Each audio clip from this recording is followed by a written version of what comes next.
Be informed. Be alert. The information you need to know about COVID-19 vaccine. Right here, right now, on The Vax.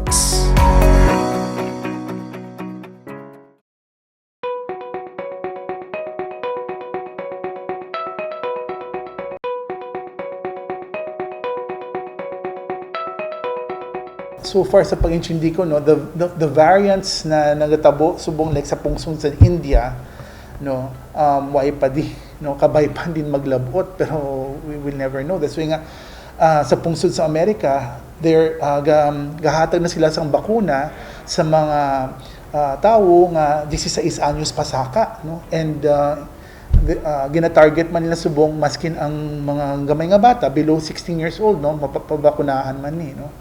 So sa subong inang yung makita natin subong ang mga may edad, mga katigulangon silang mas naapektuhan subong kaysa mga kabataan because why pa naglabot ang mga variants na diri sa aton sa Pilipinas, mas particularly sa Panay, sa Iloilo, no, no.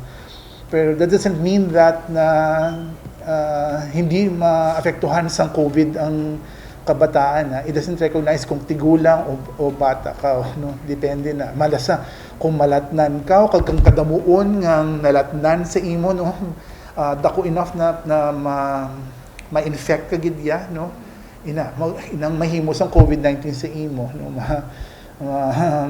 malatnan ka sang COVID. Sa mga kabataan subong di pa nakikita pero it might happen in the future. Not in favor nga just to bring mga kabataan outside sa public places na no, sila mismo are the ones na magdala sa mga kagaw man sa inyo, no.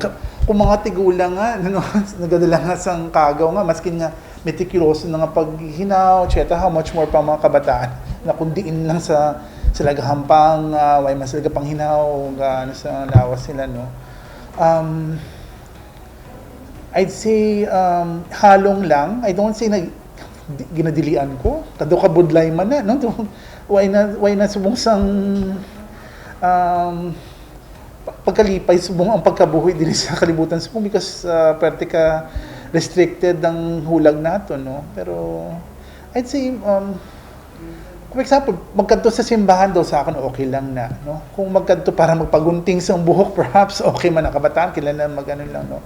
Pero for example, ang iba nakita ko may nag-birthday party, nasamlag children's party man na kabataan man lang na they run the risk man nga malatnan sila sang balatian na to.